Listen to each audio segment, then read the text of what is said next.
வணக்கம் நண்பர்களே. இன்று முக்கியமான ஒரு விடயம் தொடர்பாக பேச இருக்கின்றோம். இந்த யூடியூப் செய்பவர்களுக்கான மிகப்பெரிய பிரச்சனை, ஏன் இந்த வியூஸ் வருவதில்ல, ஏன் பார்வையாளர்கள் வருகின்றார்கள் இல்லை, இந்த அல்காரிதம் எப்படி வேலை செய்கிறது என்பது தொடர்பான ஒரு விளக்கம். Let's make this festive season shine with timeless, elegant jewels from your Eastham Lakshmi's Jewelers. We wish all our valued customers and friends a Merry Christmas and a Happy New Year. Lakshmi's Jewelers, Eastham, London. The jewelers of timeless elegance. இலங்கை இந்திய மளிகை பொருட்கள், fresh மரக்கறி, மீன், இறைச்சி வகைகளை மலிவான விலைகளில் பெற்றுக்கொள்ள Chandra Asian grocer, number 217, Bromley Road, Bellingham, Catford, SE6 2PG. Call on 07900228477. Welcome to Cakes and Bakes of Bromley. We create fabulous birthday cakes and classic delights, like Victoria Sponge, Raspberry Almond Bakewell Tart, and Moist Carrot Cake. Visit us at 450 Bromley Road, via 14PP. Lewisham Sri Ashtalakshmi ஜுவல்லர்ஸினர் December 15ஆம் தேதி லண்டனில் தமது 20வது ஆண்டு நிறைவு விழாவை மகிழ்ச்சியுடன் கொண்டாடுகின்றனர். December 15ஆம் தேதி முதல் 31ஆம் தேதி வரை அனைத்து வாடிக்கையாளர்களுக்கும் செய்கூலி சேதாரமின்றி தங்க நகைகளை தருவதுடன் அனைவரும் லூவிஷம் ஸ்ரீ அஷ்டலட்சுமி ஜுவல்லர்ஸின் சலுகைகளை பெற வாழ்த்துகிறோம். எனக்கு நீண்ட காலமாக இந்த விளக்கம் தேவைப்பட்டது. இன்றுதான் சிவரதனோடு இந்த விடயங்கள் தொடர்பாக பேச கிடைத்தது. வணக்கம் சிவரதன். வணக்கம். ஒரு ஐடில நீங்க இருக்கிறீங்க. இந்த அல்காரிதம் எப்படி வேலை செய்யுது? இப்ப எல்லா பிளாட்ஃபார்ம்ஸையும் எடுத்துக்கொண்டா, இப்ப நான் யூடியூப்பை பற்றி மட்டும் கதைக்காம யூடியூப்பா இருக்கட்டும், டிக்டாக்கா இருக்கட்டும், இன்ஸ்டாகிராமா இருக்கட்டும், இப்படியான ஃப்ரீயா எங்களுக்கு சேவைகளை தர்ற எல்லா ஐடி வெப்சைட்டுகளோ இந்த கண்ட வெப்சைட்ஸ் நாங்கள் இலவான டேர்ம்ஸ்ல வச்சிருந்தோம்னா இவைகள் எல்லாருக்குமே காசு உழைக்கிறதுக்கு ஒரு தேவை இருக்கு. அப்படின்னா தான் இவ்வளவு பெரிய சேவையை எங்களுக்கு பார்க்குற ஆட்களுக்கு ஃப்ரீயா கொடுக்கலாம். அப்ப காசு உழைக்கணுமெண்டா எப்படி காசு உழைக்கலாம்னு நாங்கள் மேலோட்டமா பார்த்தோம்னா, கணக்க லேயர்ஸ் இருக்கு. மேலோட்டமா பார்த்தோம்னா அந்த வெப்சைட்ல ஒருத்தர் எவ்வளவு நேரம் டைமை ஸ்பெண்ட் பண்றாரோ அவ்வளவு நேரத்துக்கு அவைகளுக்கு காசு வரும். ஏன்டா அதுல ஆட்ஸ் போடணும், அதை நீங்கள் பார்ப்பீங்க, அப்படியான விஷயங்கள் நடந்து கொண்டிருக்கு. அப்ப என்ன ஒரு கட்டத்துல என்ன யோசிச்சாங்கன்னா, ஆட்களை எப்படி கண நேரத்துல வச்சிருக்கிறது. அப்ப சைக்காலஜியா இப்ப பாத்தீங்கன்னா ஃபேஸ்புக்கா இருக்கட்டும், யூடியூபா இருக்கட்டும், சைக்காலஜி டீம்ஸ் வச்சிருப்பணும் ஐடியோட சேர்ந்து. அப்ப அவையில் ஐடியும் படிச்சு சைக்காலஜியும் படிச்சு ஆட்களா இருப்பணும். ஏன்னா ஓகே, இவனுக்கு என்னத்தை கொடுத்தா உங்களுக்கு என்னத்தை தந்தா. இப்ப டிக்டாக் எல்லாம் முதல் எல்லாம் சொல்றது வந்த புதுசுல யாரா ஒரு நிமிஷம் வீடியோ பார்க்க போறேன். ஆனா நாங்கள் ஒரு நிமிஷம் வீடியோ தான் பாக்குறோம்னு ஒரு 2 மணித்தாலும் அதை தட்டிட்டு இருப்பேன். இதுக்கெல்லாம் காரணம் அந்த சைக்காலஜிஸ்ட் அதோட ஒர்க் பண்ற. அப்ப அவையில என்ன சொல்லுவோம்னா, எந்த வீடியோ ஆட்களுக்கு பிடிக்கும், அப்ப அதை கொண்டு வந்து முன்னுக்கு காட்டணும். அதே மாதிரி இப்ப எனக்கு சமையல் பிடிக்கும், நான் 2 சமையல் வீடியோ பார்த்தேன்னா எனக்கு திரும்பவும் கொண்டு வந்து சமையல் வீடியோ காட்டணும். இல்லாட்டி இப்ப என்ன டக்கண்டு 2வது ஜாழ்ப்பாணத்துல எலெக்ஷன் நடந்தது. எலெக்ஷன் டைம்ல எல்லாம் எலெக்ஷன் வீடியோ தேடிக்க யூடியூப் கொண்டு வந்து உங்களுக்கு எலெக்ஷன் வீடியோ காட்டு, தெரிஞ்சோ தெரியாமலோ அது நடந்து கொண்டுதான் இருக்கு. இப்படி கொண்டு வந்து காட்டுறது, இல்லாட்டி எந்த வீடியோ முன்னுக்கு காட்டணும், எந்த வீடியோ 2வதா காட்டணும், இந்த பேட்டர்ன்ஸ் எல்லாத்தையும் நாங்க சொல்றது அல்கோரிதம்ஸ். இப்படி அல்கோரிதம்ஸ் இது மட்டும் இல்ல, கணக்க விஷயத்துல இருக்கு. அதுல ஒன்றுதான் இது. அப்ப எந்த வீடியோ போட்டா இப்ப ஒரு வழிமுறை இருக்குதானே, நாங்கள் இது செய்தா கட்டாயம் இப்படி ஒரு ரிசல்ட்ஸ் கிடைக்கும் இருக்கு. அது ஏன் கிடைக்குது? எதுக்கு ஒரு வீடியோ யூடியூப் அடிச்ச உடனே முதலாதா இருக்கு. அது ஏதோ ஒரு மேத்ஸோ இல்லாட்டி பிசிக்ஸோ ஏதோ ஒரு ப்ரோசஸுக்குள்ள போகுது. அந்த ப்ரோசஸ் என்னன்னு சரியா விளங்கி கொள்றது இந்த அல்கோரிதமை புரிஞ்சு கொள்றது. ஒரு விஷயம் என்னன்னா, இப்ப நாங்க மைக்ல பேசுறோம் அல்லது இதுல பேச அந்த அட் நிக்குது. அது எப்படி சிவா? இதுல விட இன்னும் கொஞ்சம் வித்தியாசம் என்ன, அதுகள் சொல்றது இப்ப உங்களுக்கு என்ன தேவையோ இதத்தான் அந்த காலத்துல இருந்து நாங்கள் பிசிக்கலா மார்க்கெட் செய்யறாங்க. இப்ப எங்கள்கிட்ட கணக்க பழைய காலத்துல கணக்க நெல் இருக்குன்னா யாருக்கு நெல் தேவையோ அங்க கொண்டு போனா கூட விலைக்கு விற்கலாம்னு எங்களுக்கு தெரியும். அதைத்தான் இப்ப மார்க்கெட்டிங் செய்யுது. இப்ப இந்த விஷயத்தை செய்யறதுதான் எங்களை மாதிரி நடுவுக்குள்ள இருக்கிறாங்க. எது பிடிக்கும், இப்ப நான் கொண்டு போய் ஷூவை கொண்டு போய் 50 பேருக்கு காட்ட மாட்டேன். நீங்கள் ஷூ ஒருக்கா தேடி இருந்தாலோ இல்லாட்டி உங்களோட டிவைஸ் நீங்க லாகின் பண்ணி வச்சிருக்க ஏதோ ஒரு டிவைஸ்ல ஷூ வேர்ட் இருந்துச்சுன்னா எங்களை மாதிரி ஆட்கள் என்ன செய்யணும், ஷூ கம்பெனியோட போய் கதைச்சிட்டு உங்களோட ஷூவை நான் கொண்டு போய் 10 பேருக்கு விற்கிறேன், எனக்கு ஒரு 5 ரூபா தான்ட்டு நான் அந்த 5 ரூபா வாங்கிட்டு உங்களை டார்கெட் பண்ணி அட்ஸை புஷ் பண்ணுவேன். அப்ப டார்கெட்டிங் அட்ஸ்ன்றது மார்க்கெட்டர்ஸ் செய்யற ஒரு வேலை. அல்கோரிதம்ஸ் செய்யற வேலை என்னன்னா அந்த அட்ஸை காட்டுறதுக்கு நீங்கள் ஏதாவது ஒரு வீடியோவை பார்க்கணும் தானே. அப்போ உங்களுக்கு பிடிச்ச வீடியோவை உங்களுக்கு கொண்டு வந்து முன்னுக்கு காட்டுற, இல்லாட்டி நாங்கள் ஒரு வீடியோ பார்த்துட்டு முடிஞ்சுதாண்டு போவோம். ஆனா அந்த ஒரு வீடியோ முடியக்க அந்த முடிஞ்ச உடனே ஒரு 9 வீடியோ சஜஷன்ல வரும். அதுல ஒரு 5 அட இதையும் ஒருக்கா கிளிக் பண்ணி பார்ப்போம்னு எங்களை யோசிக்க வைக்குது தானே. இதைத்தான் இந்த அல்கோரிதம்ஸ் செய்யறது. அல்கோரிதம்ஸ் வேற ஒன்றுமே இல்லை, ஒரு செட் ஆஃப் ரூல்ஸோ ஒரு பாத்வே. வின்னிங்குக்கு இப்படி போனா வின் பண்ணலாம் என்று யூடியூப் சொல்லி இருக்கிற ஒரு வழி. ஒன்றை மட்டும் நாங்க வடிவாவலாங்க ஒண்ணுமே என்னன்னா, இப்படி போனா மட்டும்தான் வின் பண்ணலாம்ன்றது இல்லை. இப்படி போனா வின் பண்ணலாம், நீங்க வேற வழியா போனாலும் வின் பண்ணுவீங்க. அப்ப இப்ப சில பேர் நாங்க கதைக்கு சொல்லுவோம்னா அல்கோரிதத்தை 100% ஃபாலோ பண்ணணும். அப்படி இல்லை. அல்கோரிதத்தை ஃபாலோ பண்ணீங்கன்னா வெற்றி கிடைக்கும். அல்கோரிதத்தை ஃபாலோ பண்ணாம வெற்றி கட்டினாக்கள் கனவே இருக்கு. நம்ம இப்ப சில யூடியூப் சேனல்ஸ் அந்த முந்தி வில்லேஜ் குக்கிங் டேடியோன்ற ஒரு ஐயா ஒரு ஆள் சமைப்பார் தமிழ்நாட்டுல. அவர்கிட்ட வீடியோ பாத்தீங்கன்னா அவருக்கு இந்த அல்கோரிதம்ஸ் என்னன்னு தெரியுமான்னு கூட தெரியாது. ஆனா அந்த எதையும் ஃபாலோ பண்ணாம இப்ப அவர் போய் ஒரு ஐடி ஆள்கிட்ட கேட்டு இருந்தாருன்னா இப்படி செய்யுங்க அவர் கொஞ்சம் சொல்லி இருப்பார். அது எதையுமே ஃபாலோ பண்ணாம வெற்றி அடைஞ்சால் அந்த தாத்தா ஏன்னா அல்கோரிதம்ஸ் அவருக்கு தெரியாது. ஆனா அவர் ஏதோ ஒன்று செய்தவர் வெற்றி அடைஞ்சுவார். அல்கோரிதம்ஸ் தான் நீங்க 100% நம்பணும் இல்லை. ஆனா அதை ஃபாலோ பண்ணினோம்னா எங்களுக்கு வெற்றி அடைகிறதுக்கான வாய்ப்புகள் கூட இருக்கு. அடுத்த 2020 இருந்த அல்கோரிதம் முறை இப்ப இல்லை. யூடியூப்லயே நீங்க போய் உங்களுக்கு யூடியூப் ரவுண்ட் அப் சர்ச் பண்ணினீங்கன்னா ஒரு சேலஞ்ச் இருக்கு. யூடியூப் கிரியேட்டர்ஸ் ஒரு சேனல்ல ஒவ்வொரு வாரமும் என்னென்ன புதுசா யூடியூப்ல அப்டேட்ஸ் வருதுன்னு போட்டு கொண்டிருப்பேன். அதுல பாத்தீங்கன்னா அல்கோரிதத்துல ஏதோ ஒரு சேஞ்சஸ் ஒவ்வொரு முறையும் அப் டு டேட்டா இருக்கணும். 2020 பாத்தீங்கன்னா இந்த இங்கிலீஷ் சேனல்ஸ பாத்தீங்கன்னா கேமரா ஸ்டார்ட் பண்ணினோம்னா கத்தி கதைப்பாங்க, வெல்கம் டு மை சேனல் அப்படி கத்தி கதைப்பாங்க. இப்ப அதே யூடியூப் சேனல்ஸ் ஓபன் பண்ணீங்கன்னா சாஃப்டா ஒரு இடத்துல இருந்து மெல்லமா கதைப்பாங்க. ஏன்னா அந்த டைம்ல அப்படி கத்தி கதைச்சாதான் அல்கோரிதம் சப்போர்ட் பண்ணினது. இப்ப கத்தி கதைக்கிறார்களுக்கு அல்கோரிதம் சப்போர்ட் பண்றே இல்லை. அல்கோரிதம்ன்றது சேஞ்ச் ஆகிக்கொண்டே இருக்கிற ஒரு விஷயம். இப்ப ஏஐ வந்து எவ்வளவு தூரம் இந்த யூடியூப் சேனல்களுக்கு இன்வால்வ் பண்ணுது, அது எவ்வளவு தூரம் அது வந்து எடுத்து கொடுக்குது, வியூவர்ஸை கொடுக்குது, சப்ஸ்கிரைபரை கொடுக்குது, எடுத்து கொடுக்குதுன்றதுல நான் இன்னும் அந்த அளவுக்கு ஏஐ வர இல்லை. ஆனா ஏஐ என்ன செய்யுதுண்டா கிரியேட்டர்ஸ் ஆயிருக்கிற ஆட்கள் இருக்கு நம்ம தானே, அவைகளுக்கு ஏஐ யூஸ் பண்ணினா ஒரு பிளஸ் பாயிண்ட் இருக்கு. அப்படின்னு பாத்தீங்கன்னா இப்ப நான் இன்றைக்கு யாழ்ப்பாணத்துக்கு வந்திருக்கிறேன். புதுசா நான் ஃபாரின் ஆளுண்டு வைங்க யாழ்ப்பாணத்துக்கு வர்றேன். இப்ப யாழ்ப்பாணத்தை பற்றி ஒரு வீடியோ செய்யணும்டா நாங்க முந்தி என்ன செய்வோம், வெப்சைட்ல யாழ்ப்பாணத்துல என்ன எல்லாம் இருக்கு ஒரு 10 வெப்சைட்டை ரிசர்ச் பண்ணுவோம். இல்லாட்டி வர்ற ஆகள்கிட்ட இல்லாம நான் இங்க என்ன பாக்கலுமா இருக்கும், எந்த கடையில சாப்பாடு இருக்கு. இப்போ ஒன்றும் இல்லை, ChatGPT-ல போய் give me top 10 things to do in Jaffna அடிச்சா அது உங்களுக்கு லிஸ்ட் பண்ணி தரும்.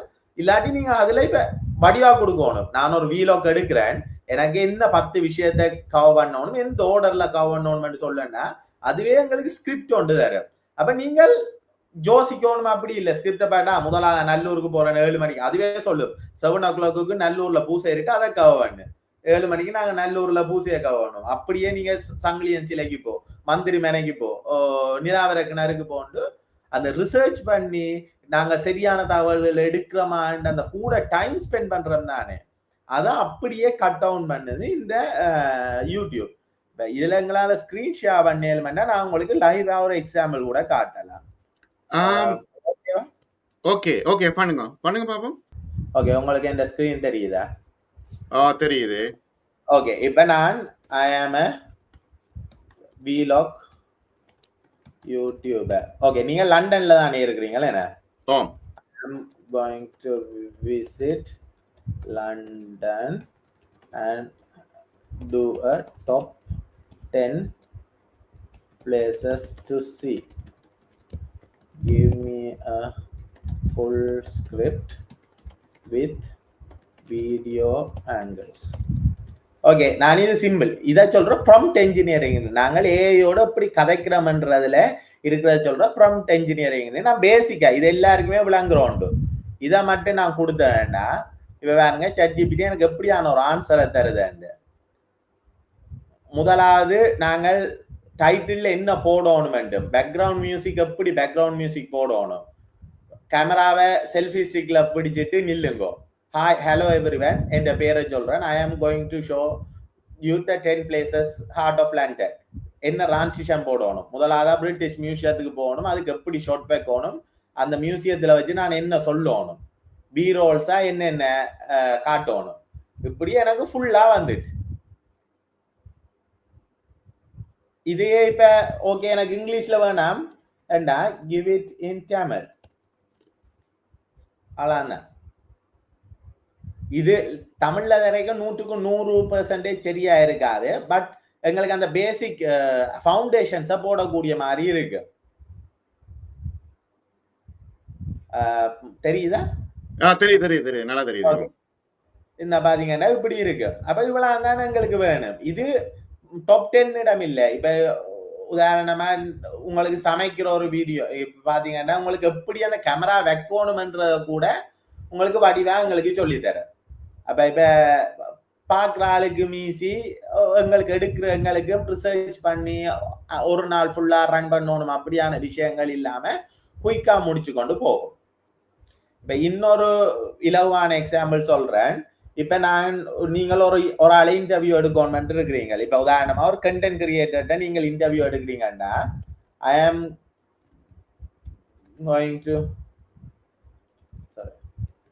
going to do a podcast with the content creator, give me 10 questions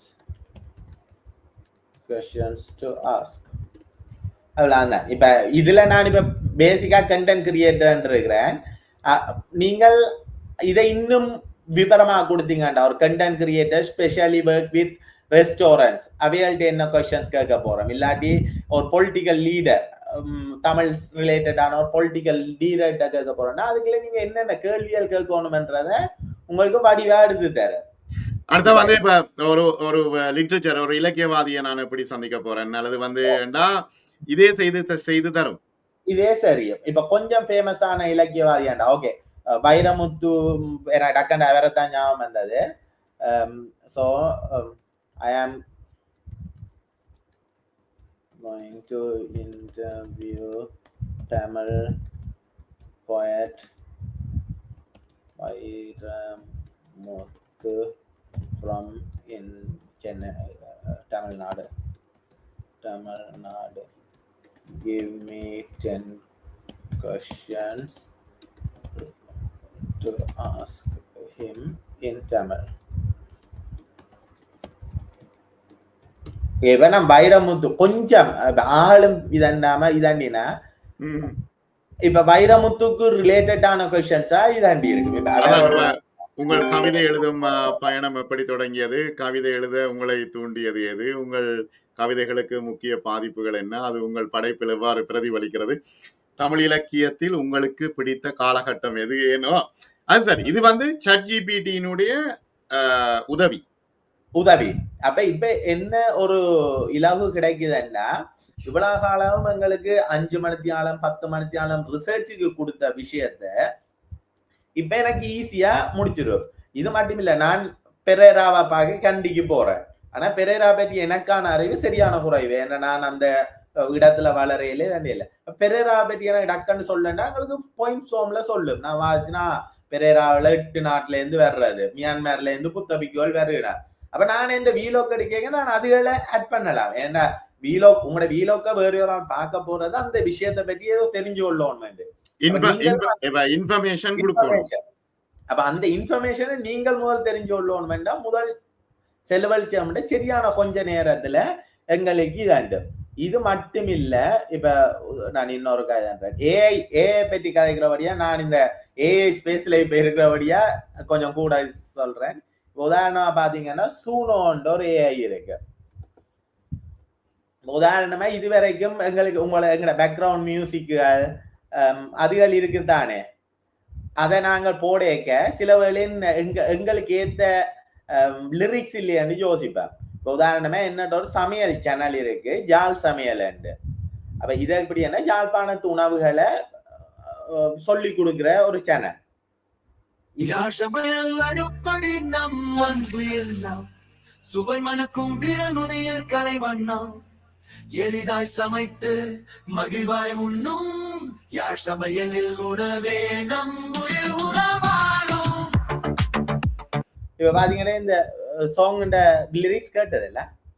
கேட்டது. ஆனா என்ன பிரச்சனை தெரியுமா? இப்ப வந்து ஓகே, இப்ப இத வந்து நாங்க இப்ப யூடியூப்ல போடக்குள்ள அவர் தடுக்க மாட்டாரா? இல்ல, தடுக்க மாட்டார். இது ஃப்ரீ சூனோ. இப்ப ஏஐ பொறுத்த வரைக்கும் ஏஐ என்றது இருக்கிறோண்ட யூஸ் பண்ணல, புதுசா ஒன்றை கிரியேட் பண்ணிருக்கு, அதை எடுத்து கிரியேட் பண்ணிருக்கு. அப்ப இது வரைக்கும் ஏஐல கிரியேட் பண்ணின எந்த ஒரு விஷயத்தையும் நாங்க காப்பிரைட்ஸ் இல்லாம யூடியூப்ல யூஸ் பண்ணலாம். நாங்க யூஸ் பண்ணி கொண்டுதான் இருக்கிறோம். அப்ப சாரி, உங்களுக்கு கவிதை எழுத தெரிஞ்சா சரி, கவிதையை போட்டா மியூசிக்க போட்டா ஒரு பாட்டாவே எங்களுக்கு தரப்போகுது.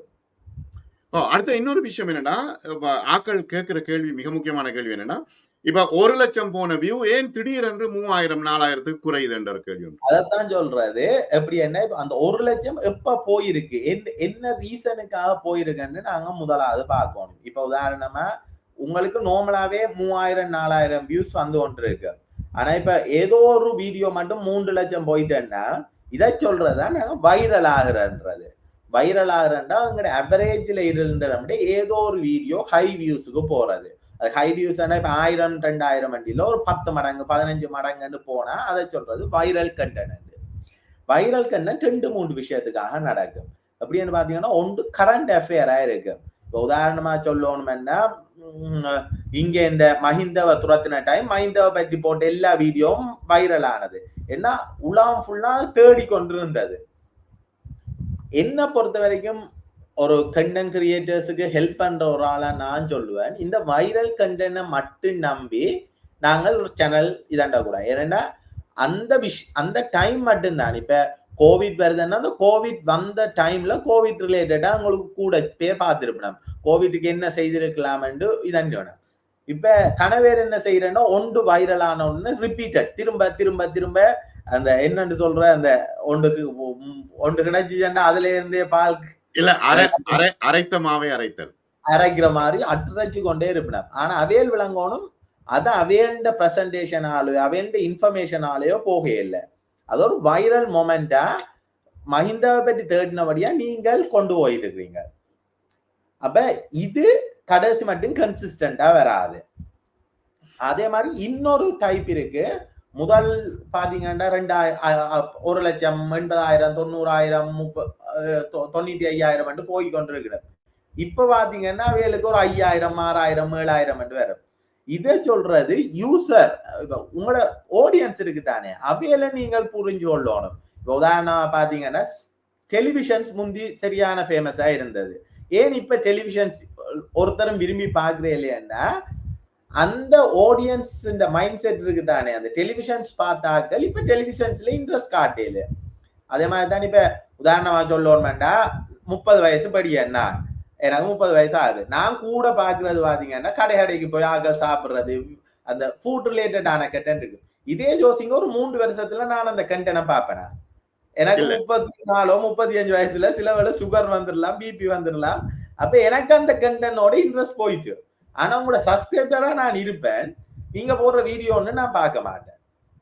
அப்ப நீங்கள் ஒன்று இப்ப 29 வயசுல இருக்கிறவனுக்கு என்ன பிடிக்கும், அவனுக்கும் போய் அதான் இந்த 90s kid 2000 kids 2010 alpha boomer gen Z அப்படி எல்லாம் சொல்லணும் தானே. அந்த ஒவ்வொரு டேர்முக்கு ஏற்ற மாதிரி உங்களோட கண்டென்ட் நீங்க முதல் போய் கத்தி எல்லா கடையிலையும் டாக்டா கண்டு ஒரு 50 டிஷ் எடுத்து பரப்பி வச்சு காட்டி சாப்பிட்டு கொண்டிருந்ததை 90s கிட்ஸ் விரும்பி இருப்பாங்க. இந்த 2000 கிட்ஸுக்கு இந்த என்விரான்மெண்ட் ஃபுட் வேஸ்டேஜ் பற்றி ஒரு நாலேஜ் இருக்கு. அவங்க சொல்லுவாங்களே நீ 50 டிஷ் எடுத்துட்டு சாப்பிடாம கொட்டுற ரெண்டுட்டும் கூட கண்டென்ட்டை பார்க்க விடுறாக்கள் கூட பேர் இருக்கிறேன். அப்ப நான் அவைகளுக்கு ஏற்ற மாதிரி இதோம்னா ஒரு 2 டிஷ்ஷை மட்டும் எடுத்து அதுண்ட ஃபுல் டேஸ்டே எங்களுக்கு முந்தி கணக்க சாப்பாடை சாப்பிட்டா காணும். இப்ப இருக்க 2K கிட்ஸுக்கு அதுக்குள்ள என்ன இருக்கு, என்ன ஸ்வீட் இருக்கு, உள்ள என்ன போர்டர் இருக்கு, உள்ள வீகனா இருக்கா, வெஜிடேரியனா இருக்கா, மில்க் ஷேக் இருக்கா, மில்க் ஷேக் இல்லையா, இதுகளை பற்றி நாங்கள் டிஸ்கிரைப் பண்ணி வடிவா கொடுத்தோம்னா அந்த கிரௌட் பார்க்கும். அப்படி இல்லாட்டி 90s கிட்ஸ் நானும் பார்க்க மாட்டேன், 2K கிட்ஸும் பார்க்காது. நல்ல விஷயம். எனக்கு வந்து 2 உதாரணம் ஞாபகத்துக்கு வருது. ஒன்று வந்து அந்த ஒரு நடிகர் இருக்கிறார், அவர் பேர் மறந்துட்டேன். நான் நினைக்கிறேன் அந்த பாபா படத்துல வில்லனா வந்தவர் தானே. அவர் வந்து என்ன செய்யறாருண்டா, ஒவ்வொரு இடத்துக்கு போயிட்டு சும்மா பனிஸும் டீயும் குடிக்கிறார். அந்த ஒஸ்மோ கேமரா வச்சு கொண்டு எடுத்துக்கொண்டு போறார். அந்த வியூஸ் வந்து பறக்குது ஒன்று. ரெண்டாவது வந்து நான் இங்க கேள்விப்பட்டேன், நோர்வே பக்கம் ஒரு செக்யூரிட்டி கார்டு வந்து கிட்டத்தட்ட மாசம் $30,000-35,000 சம்பாதிக்கிறார் யூடியூப்பால. ஒன்றும் செய்யறதில்ல அவர். அந்த அந்த செக்யூரிட்டி இருக்கிற இடம் வந்து ஒரு பெரிய அரீனா, ஒரு பெரிய ஒரு ஹோல் செக்யூரிட்டி. அவர் வார மியூசிஷியன் மற்ற அந்த ஆக்ட்ரஸ் எல்லாத்தையும் சும்மா பிடிச்சு போடுறார். அவருக்கு $35,000 கிடைக்குதுன்னு சொல்லி ஒரு ஃப்ரெண்ட் ஒருத்தர் சொல்லியிருந்தார். அதான் இப்ப அந்த ஆடியன்ஸுக்கு ஏத்த மாதிரி நாங்கள் எங்களை மாத்தி கொண்டிருக்கோம். ஈவன் இதே யூடியூபர்ஸோ கண்டென்ட் கிரியேட்டர்ஸோ தாண்டி இப்போ உதாரணமா கமலஹாசனும் ரஜினிகாந்த் முகலாகாலம் ஃபீல்ட்ல இருக்கிறதுக்கு அது இந்த படங்கள் 80களில் வந்த படங்களை பாத்தீங்கன்னா ஒரு மாதிரி இருக்கும், 90ல வந்த படங்களை பாத்தீங்கன்னா ஒன்று இருக்கும், 2000 இப்ப வர்ற படங்கள் அதுக்கேத்த மாதிரி மாத்திட்டுனா. அப்படி மாத்தாம விடுற ஆக்டர்ஸ் காணாம போயிருக்கணும். இதேதான் கண்டென்ட் கிரியேட்டர்ஸ்லயும். இதுக்கு தமிழை விட இங்கிலீஷ பாத்தீங்கன்னா இப்ப எக்கச்சக்கமான இங்கிலீஷ் யூடியூபர்ஸ் ஏதோ ஒரு ஹைட்ல இருந்து காணாமையே போனாக்கள் எல்லாம் இருக்கிறாங்க. அவையில என்னன்னா இதை மாத்த இல்லாம தடுமாறினாங்க. அடுத்த இன்னும் ஒரு விஷயம் என்னன்னா, வேற யாராலையும் தடுக்க முடியுமா என்ற ஒரு சந்தேகத்தை ஒருத்தர் கேட்டிருந்தார். என்னன்னா, இப்ப யூடியூப் போய்கொண்டிருக்குது, வியூவர்ஸ் அதிகமா போய்கொண்டிருக்கிறாங்க, திடீரென்று வியூவர்ஸ் குறையுது, வேறு யாராலையும் தடுக்க முடியுமா? இல்ல அப்படி இதாண்டே இல்ல. ஏன்னா இது எல்லாமே இன்டர்நேஷனல். இது இப்ப இதோட சேர்த்து நான் 2-3 வேற விஷயத்தையும் ஆட் பண்ணி கொள்றேன். இப்ப எங்கட யூடியூப்ப வேற யாராவது ஹேக் பண்ணிடுவேன், எங்கட பேஸ்புக் யாராவது ஹேக் பண்ணிடுவேன். நாங்கள் ஒன்றை மட்டும் யோசிக்கணும், இது எல்லாமே $multi-billion ரெவென்யூ பண்ற கம்பெனிஸ், அவையில பொறுத்த பிசினஸ். அவே அந்த கம்பெனிஸ் பாயிண்ட் ஆஃப் வியூல பாத்தீங்கன்னா அவங்களுக்கு செக்யூரிட்டின்றது இப்ப எங்கட நாடுகள், இப்ப எங்கட பேங்க் அக்கௌண்ட் அப்படியே விட தாண்டினதுதான். ஏன்னா ஒரு யூசர் டேட்டா வெளியில போனாலும் அவங்க ஸ்டாக் பிரைஸ் கீழே போகும். அப்ப அவங்க பில்லியன் கணக்குல கொட்டி செக்யூரிட்டிக்கு சேவ் பண்ணுவாங்க. உங்களோட பேஸ்புக் போகுது, இல்ல உங்களோட யூடியூப் போகுது, இல்லாட்டி உங்களோட வியூஸ்ல ஏதோ பிரச்சனை இருக்கு, அட்சன்ஸ்ல ஏதோ பிரச்சனை இருக்குன்னா 199.9% நீங்கள் எல்லாம் காரணம். நீங்கள் எங்கேயோ யூடியூப் ஜிமெயிலையும் பாஸ்வேர்டையும் எழுதி வைப்பேன், இல்லாட்டி கம்ப்யூட்டர்லயோ ஒரு ஃபோல்டர்ல போட்டு வைப்பேன். இப்படி வரைக்கும் உங்களோட கம்ப்யூட்டரை ஹேக் பண்றது ஈஸி. அப்ப அதை பார்த்துட்டு அதான் இதான் யூசர் நேம் பாஸ்வேர்ட் அவன் எடுத்துட்டு போய் பாஸ்வேர்டை மாத்தினா தான் உண்டோலிய பேஸ்புக் சர்வருக்கு போய் ஹேக் பண்ணிட்டு வந்து உங்களோட பேஸ்புக்கை ஹேக் பண்ணலாம், உங்களோட யூடியூபை ஹேக் பண்ணலாம்ன்றது 199.999% நடக்காத காரியம். அப்ப இது அதே மாதிரிதான் இந்த வியூஸும். யூடியூப் காரனுக்கு ஒரு இதுவும் இல்ல, ஒருத்தன் சேனலை நிப்பாட்டி கொஞ்சம் குறைக்கணும். ஏன்னா அவனை பொறுத்த வரைக்கும் நீங்கள் கோடியில ஒருத்தர், உங்களை அவனுக்கு ஆரண்டே தெரிஞ்சிருக்காது. சில வேளை நாங்க சொல்லுவோம் எங்கள்கிட்ட 10 மில்லியன் ஃபாலோவர்ஸ் இருக்கு, நாங்க பெரிய யூடியூபர்ஸ். ஆனா யூடியூபர்ஸ் யூடியூப்ல மைண்ட் ஆஃப் வியூல பாருங்க, அவன்கிட்ட எத்தனை லட்சம் 10 மில்லியன் சப்ஸ்கிரைபர்ஸ் உள்ள சேனல்ஸ் இருக்கு. உங்களை அவன் ஒரு கணக்கா எடுக்க இல்ல. அதைத்தான் நாங்க புரிஞ்சு கொள்ளணும். உங்களை டார்கெட் பண்ணா சில பேர் எல்லாம் எங்கள்கிட்ட சொல்லுவோம்னா நாங்க கூட வியூஸ் வருது யூடியூப் டார்கெட் பண்ணி எங்கட சேனலா குடிச்சுட்டு. அதே மாதிரி இந்த 2-3 இப்ப கிட்டடியில வர்றது என்னன்னா, இப்ப தமிழ் ரிலேட்டடா அது போட்டா யூடியூப் முன்னுக்கு கொண்டு போய் விடுறே இல்ல, இல்லாட்டி இது இப்படி எங்கட ஆக்களை பற்றி போட்டா யூடியூப் பின்னுக்கு கொண்டு வருது. அப்படி எதுவுமே இல்லை. யூடியூப்பை பொறுத்த வரைக்கும் இதெல்லாம் அவனுக்கு ஒரு விஷயமே இல்லை.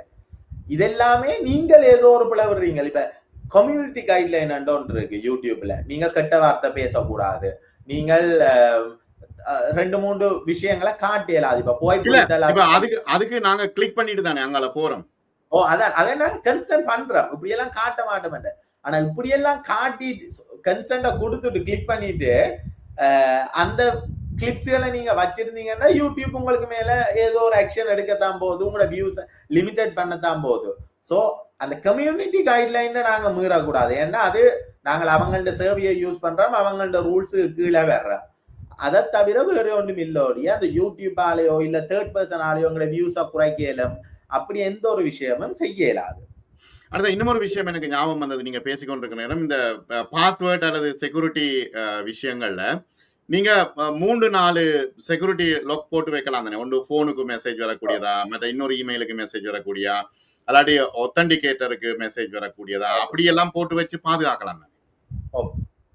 அதான் இப்ப இது என்னன்னா இந்த கம்பெனிஸ் எல்லாமே உலகத்தில இருக்க ஐடி, நான் ஐடி ஃபீல்டு வழியா தான் திரும்பவும் சொல்லுவேன். ஐடி கம்பெனிஸ்க்கு எல்லாத்துக்குமே எங்கட மோஸ்ட் ப்ரையாரிட்டி செக்யூரிட்டி. ஒரு யூசர் டேட்டா இப்ப சவுத் ஈஸ்ட் ஏஷியாவை தாண்டி சவுத் ஈஸ்ட் ஏஷியாவில் இன்னும் இந்த யூசர் டேட்டாக்கான ஒரு பிரைவேசி பாலிசிஸோ இல்ல அதுக்கான லோஸோ இல்லை. ஆனா யூரோப், யூஎஸ், யூகே, கனடா இந்த நாடுகள் எல்லாம் இந்த யூசர் டேட்டான்றது எந்த பேர் இருக்குதானே அதை கூட இன்னொரு கம்பெனி வேற ஒரு ஆளுக்கு கொடுக்க இயலாது. அந்த விஷயத்துல அவங்க கட் அண்ட் ரைட்டா இருக்கிற ஆக்கள்.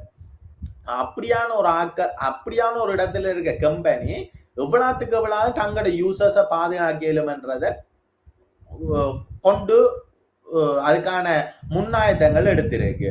அப்ப அதுல ஒன்றுதான் இந்த 2 factor authentication. இப்ப உங்களுடைய நம்பிக்கை இல்லைன்னா எப்பயுமே சரியா சொல்றது 3 மாசத்துக்கு ஒருக்கா நாங்க புது பாஸ்வேர்டை மாத்தி கொண்டிருக்கோம். அதே மாதிரி ஒரே பாஸ்வேர்டை 2-3 சைட்டுகளுக்கு கொடுக்க கூடாது. ஆனா நாங்க எல்லாமே என்ன யோசிக்கிறது, எங்கட சுவத்துக்கு ஒவ்வொன்று கொடுத்தா மறந்துடுவாங்க. அப்ப ஒண்டிய திரும்ப கொடுப்பா. இப்ப நான் கூட சிலதுக்காகத்தான் செய்யறேன், நாங்கள் வேற வழியில மறந்துடுவோம். அப்ப இப்படியான விஷயங்கள் எவ்வளவுக்கு எவ்வளவு குறைக்கிறோமோ அவ்வளவுக்கு அவ்வளவு நல்ல. 2 factor authentication நீங்க உங்களோட போன் நம்பரை கொடுத்தா நீங்க எங்க லொகின் பண்ணாலும் உங்களோட போனுக்கு ஒரு கோட் வரும். அந்த கோட்டை கொண்டு போய் கொடுத்தா தான் நீங்க லொகின் பண்ணலாம். இது சில வேளை தலையடியான விஷயமாகவும் இருக்கு. ஏன்டா போன் சில வேளை சார்ஜ் இருக்கா, நான் டக்குன்னு ஒரு வீடியோ அப்லோட் பண்ணணும் என்ன செய்யறேன். ஆனா செக்யூரிட்டி தான். இப்ப பொம் ஏர்போர்ட்டுகளால கொண்டு போக கூடாதுன்றதுக்காக எனக்கு அவசர தேவை ஒன்று கொண்டு போகலாம், கொண்டு போயிடலாதானே. அதேதான் இங்க அது முக்கியமா சொல்லுங்க, நீங்க சொல்லுங்க, சொல்லி முடியுங்க. எவ்வளவுக்கு எவ்வளவு செக்யூர்டா இருக்கிறீங்களோ அவ்வளவுக்கு எவ்வளவு உங்களோட அக்கௌண்ட்ஸ் சேஃபா இருக்கு. அடுத்த யூடியூப் அண்மையில ஒரு செய்தி ஒன்று பார்த்தேன் நான். இப்ப கண்டென்ட்டுக்கும் தம்ப்நெயிலுக்கும் இடையில அல்லது வந்து போடுற தலைப்புக்கும் இடையில வேறுபாடு இருந்தா அவர்கள் நீக்குவார்கள் என்ற ஒரு சட்டம் கொண்டு வர போகிறார்களா? என்ன விஷயம் அது? இல்ல, இன்னும் இப்படியான சட்டங்கள் கொண்டு வரையலாது. ஏனென்றா இது கிரியேட்டிவ் ப்ரோசஸ்ன்றது. கிரியேட்டிவ் ப்ரோசஸுக்கு எந்த ஒரு ரூல்ஸ் அண்ட் ரெகுலேஷன்ஸ் வைக்கல. ஏன்டா இப்ப நான் யாழ்ப்பாணத்தை சுத்தி ஒரு வீடியோ எடுத்துட்டு நான் கட்டாயம் யாழ்ப்பாணத்தை காட்டணும் இல்ல தானே. நான் இலங்கையை ஃபுல்லா காட்டினாலும் அது யாழ்ப்பாணத்துக்குள்ள இருக்கு, உலகத்தை காட்டினாலும் அது யாழ்ப்பாணத்துல இருக்கு, நான் மில்கி வேயை காட்டினாலும் யாழ்ப்பாணம் அதுக்குள்ளதான் இருக்கு. இதுகள் கிரியேட்டிவ் ஃபீல்ட்ஸ். இதுகள்ல டவுட் பண்ண மாட்டேன். ஆனா நீங்கள்லாம் நான் ஒரு வீடியோ அப்லோட் பண்றேன்னா நான் யோசிக்கணும். இப்ப என்ன நான் யாழ்ப்பாணத்தை சுத்தி காட்டுறேன்னுட்டு வடிவான யூகேல இருக்க 2-3 பில்டிங்க போட்டு தம்ப்நெயில் செய்யறேன் வைங்க. வர்றவன் ஃபர்ஸ்ட் தம்ப்நெயில பார்த்துட்டு யாழ்ப்பாணத்துல இப்படி எல்லாம் இருக்கான்னு கிளிக் பண்ணி பார்ப்பான். அந்த வீடியோ பார்க்க அவனுக்கு முடியக்க என்னடா தம்ப்நெயில் ஏதோ சொன்னா போய் சொல்லி இருக்கிறான் இவன் என்ற ஒரு விஷயம் மனசுக்குள்ள வந்துடும். ஒரு தரம் ஓகே சரி ஏதோ மாறி போட்டான். இன்னொருக்கா வர நான் கிளினோஜிட்டு பிரான்ஸ்ல இருக்கிற படங்களை போடுறேன். அவன் 2ஆம் தரமும் 3ஆம் தரம் நான் வந்து போட்டேன். உண்மையாவே போடுறேன். கண்டியில இருக்க வடிவான இடங்களை போட்டுட்டு கண்டியா காட்டுறேன். அவன் கிளிக் பண்ணிய பார்க்க மாட்டேன், அவன் பொய் சொல்றான்றது தெரிஞ்சிடும். இல்ல உண்மை. இப்ப இல்ல எனக்கு நடந்தது அப்படி. நான் வந்து 2-3 பார்த்தேன். நான் ஏதோ நிறைய சொல்லி இருந்தார்கள், உள்ளுக்கு போனா ஒன்றும் இல்ல. அதுக்கப்புறம் அந்த யூடியூப் சேனலே பாக்குறேன். அது நீங்க சொல்ற சரி, அது உளவியல் ரீதியான விஷயம். சிங்கம் புலி வருது கதையா போயிடும். முதல் 2 தடவை ஹெல்ப் பண்ண வருவாங்க, 3ஆவது தடவை உண்மையா புலி வந்தாலும் பார்க்க மாட்டாங்க. இப்ப இதுகளை கிரியேட்டர்ஸ் ஆன இப்ப நான் எப்பயுமே சொல்றது, எங்க நான் கதைச்சாலும் சொல்றது, கிரியேட்டர்ஸா இருக்கிறார்கள் தங்களுக்கு ஒரு ரூல்ஸ் அண்ட் ரெகுலேஷன்ஸை வைக்கணும். இன்னும் சிம்பிளா சொல்லணும்னா நீங்கள் டிவியில ஏதாவது ஒன்று போடணும்னா டிவிக்கு ஒரு சென்சார் போட்டு இருந்தது. நீங்க திரையில ஏதாவது கொண்டு போகணும்னா திரைக்கு சென்சார் போட்டு இருந்தது. அதுக்கான ஒரு நாகரீகம் என்னன்னு சொல்ற ஜேர்னலிசமுக்கான ஒரு நாகரீகம் இருந்தது. உண்மை இல்ல இப்ப உண்மையா இப்ப நான் வந்து 86ஆம் ஆண்டுல இருந்து ஜேர்னலிஸ்டா இருக்கிறேன். நான் செல்ஃப் சென்சார் ஒன்று வச்சிருக்கிறேன். அதான் ஏன்னா இப்ப இது எதுக்கு உங்கள்ட்ட இருக்குன்னா, நீங்கள் ஜேர்னலிசத்தை பண்ணினதும் சரி, ஒரு விஷயத்த ரிப்போர்ட் பண்ணதும் சரி, அந்த ஸ்டார்டிங்ல எப்படி எங்களுக்கு பழக்கணுமோ அதான் எங்களோட கூட இருக்கு. அப்ப உங்களுக்கு அந்த ஜேர்னலிசமுக்குள்ளால வந்தபடியா வந்திருக்கு. சோசியல் மீடியா வந்த உடனே பூம் பண்ணின உடனே, சோசியல் மீடியா நான் சொல்றது ஃபேஸ்புக், டிக்டாக், இன்ஸ்டாகிராம், யூடியூப் எல்லாத்தையும் சேர்த்துதான் யாரென்றாலும் ஜேர்னலிஸ்ட் ஆகலாம் என்ற ஒரு ஜேர்னலிஸ்டோ ஒரு தகவல் பரப்பி ஆகலாம் என்ற ஒரு மைண்ட் வந்துட்டு அப்ப என்னன்னா அந்த ஃபர்ஸ்ட் மூவே உங்களுக்கு ஒரு மென்டர் இருந்திருப்பார், உங்களுக்கு ஒரு ஆசிரியர் இருந்திருப்பார், நீங்கள் ஒரு ஆள் இன்ஸ்பயர் பண்ணி ஜேர்னலிசத்துக்குள்ள வந்திருப்பீங்க. அது இப்ப வர்ற ஆகள்கிட்ட இல்ல. அப்ப நான் எனக்கு பிள்ளையோ சரியோ எங்களை பொறுத்த வரைக்கும் முதலாவது போட்டா கூட வியூஸ் வருது. அப்ப என்னவோ முடிவில்லாட்டியும் சரி நான் போட்டுருவோம், வியூஸ் எடுத்துருவோம் ஒரு மைண்ட் செட்டுக்கு வந்த உடனே அது ஆபாசங்களா இருக்கட்டும், பிள்ளையான தகவல்களா இருக்கட்டும், மிஸ்லீடிங்ஸா இருக்கட்டும், இது எல்லாமே சேர்ந்து வர தொடங்கிட்டு இப்ப அடுத்த கட்ட கிரியேட்டர்ஸ் வரைக்கும் அவன் யாரை இன்ஸ்பயர் பண்ண போறான். உதாரணமா சொல்லணும்னா நீங்கள் ஒரு ஜேர்னலிஸ்டை இன்ஸ்பயர் பண்ணி ஜேர்னலிஸ்டுக்குள்ள வந்திருப்பீங்க. சோசியல் மீடியால இருக்கிறவன் அவனுக்கு முதல்ல சோசியல் மீடியாவில இருந்தானா அவனை தானே வைப்பான். அப்ப அவன் பாப்பான், இந்த அண்ணா போடுறார், இவர் போடுறத பார்த்தா கணக்க பேர் பாக்குறாங்கன்னு அவனும் அதைத்தான் ஃபாலோ பண்ண போறான். ஜேர்னலிசமுக்கான அந்த அடிப்படை தன்மையே இல்லாம போயிடும். அதுதான் ஒரு பிரச்சனையா இங்க வந்து ஒன்று இருக்கு. எல்லா கண்டென்ட் கிரியேட்டர்ஸும் யோசிக்கணும், இப்ப நான் போடுற வீடியோவை நான் 10 வருஷத்துக்கு பிறகு பாக்க நான் ரிக்ரெட் பண்ணுவேனா இல்லையா, இந்த நான் போடுற இன்ஃபர்மேஷன் 10 பேரை மிஸ்லீட் பண்ண போதா இல்லையா, நான் போடுற இன்ஃபர்மேஷன் செட்டியான்னு எனக்கு தெரியுமா. அப்ப சம்பந்தமே இல்லாம கணக்க பேரை பாக்க எழுதணும் போடும், போய் அது உண்மையா பொய்யா அடுத்த கட்டத்தை பற்றி யோசிக்காம டக்கண்ட் எடுத்துட்டு போடுறது, அப்படியான விஷயங்கள் கொஞ்சம் பிரச்சனையா இருக்கு. உண்மைதான். இப்ப சமூகத்தை ஒரு மிஸ்லீட் பண்ணின உடனே அது அப்படியே கலப்ஸ் ஆயிடும். எனக்கு நல்ல இப்ப யாழ்ப்பாணத்துல நடக்கிற பல விடயங்களை நான் அவதானித்து கொண்டு வரேன். நீங்களும் அந்த விடயம் தொடர்பாக ஒரு கரசனையோடு தான் இருக்கிறீங்கன்னு எனக்கு தெரியும். ஆகவே பல விஷயங்கள் யூடியூப் கண்டென்ட்ஸ்ல போட்டா பிறகு அது எவ்வளவு தூரம் எஃபெக்ட் பண்ணுது தெரியுமா? அது மிகப்பெரிய பாதிப்பு மக்களுக்கு. இதுக்கு ரூல்ஸ் கொண்டு வரையல. ஈவன் எவ்வளவோ டெவலப்டான யூஎஸ்ஏ யூகேக்கு கூட இதை எப்படி கண்ட்ரோல் பண்றது, இதுக்கான ஒரு சரியான லோஸ் என்ன கொண்டு வரலாம் என்ற ஒரு டிபேட்ல இன்னும் இருக்கிறாங்க. அவையிலே அப்படி இருக்கே நீங்க யோசிக்கணும், ஸ்ரீலங்காவில டிஜிட்டல் ஆக்சென்ட் ஒன்று இன்னும் கொண்டு வரையில. அப்ப எங்களுக்கான அந்த இதை பாதுகாக்கிறதுக்கான ஒரு முறைமே இல்லை. ஒவ்வொரு கிரியேட்டர்ஸும் தாங்கள் ரிக்ரெட் பண்ணி தாங்கள் தங்களுக்கான பவுண்டரிஸை செட் பண்ணினாத்தான் இதாண்டலாம். இப்ப ஒவ்வொரு யூடியூப் 2-3 ப்ரிகாஷன்ஸ் எடுக்குது அப்படின்னா 13 வயசுக்கு குறைஞ்ச ஒருத்தரையும் உங்களை வீடியோஸ்ல காட்ட இயலாது. அப்படி காட்டுறதுன்னா நீங்க ஒரு கார்டியனாவோ பேரண்ட்ஸாவோ இருந்தா அதுக்கான சிக்னேச்சர்ஸ் கொடுத்தா மட்டும்தான் காட்டலாம். இதெல்லாம் அந்த ஒவ்வொரு கிரியேட்டர்ஸும் எப்பயோ யோசிச்சிருக்க வேண்டிய விஷயம். நீங்க நான் இத தலைப்பை விட்டு வெளியில போறோம்னு தெரியா. இப்ப உதாரணமா இந்த ஹெல்பிங் வீடியோஸ் ஒரு செட் வீடியோஸ் போனேன். அதுல போய் ஒரு 5 வயசு பிள்ளைன முகத்தை காட்டி இந்த பிள்ளைக்கு சாப்பிட காசு இல்லாம இருக்குன்னு நீங்க சொன்னீங்கன்னா, டிஜிட்டல் ஏதோண்ட பதிவேற்றினீங்கன்னா வாழ்நாள் ஃபுல்லா அது டிஜிட்டல்ல இருக்க போகுது, அழிக்கலாது. டிஜிட்டல்ல ஒன்று நீங்க போட்டுட்டீங்கன்னா அது டிஜிட்டல்ல இருந்தே ஆகும். என்ன டைம் அந்த பிள்ளை ஒரு 10 வருஷத்துல பெரிய ஆளானாலும் அந்த பிள்ளைக்கு சாப்பிடாம இருந்த அந்த கண்டென்ட்ன்றது ஆன்லைன்ல உதவ போகுது. அது அந்த பிள்ளைக்கு எவ்வளவு பெரிய ஒரு சைக்காலஜிக்கல் தாக்கங்கள் ஏற்படுத்தும் என்றத எங்களாக்கள் உணராத மட்டும் இது நடந்து கொண்டேதான் இருக்க போகுது. அதான் உதாரணத்துக்கு நான் இப்ப ஞாபகம் வருது, இது இப்ப சரியோ பிள்ளையோ இந்த உதாரணம் தெரியல. அந்த சுனாமி பேபி இன்றைக்கும் இருக்குது. 20 வருஷம் ஆயிட்டு அவன் பையன் வளர்ந்துட்டான், இன்னும் இன்றைக்கும் பார்த்தா அது இருக்குது. என்ன அதான் அது இப்ப அந்த பையன் எவ்வளவுக்கு டார்கெட் பண்ணி இருக்குன்னு தெரியும். ஏதாவது ஒரு இயற்கை இனத்துக்குள்ளால வந்தோண்டுதான் நான் ஒரு உதாரணத்துக்கு சொன்னேன்.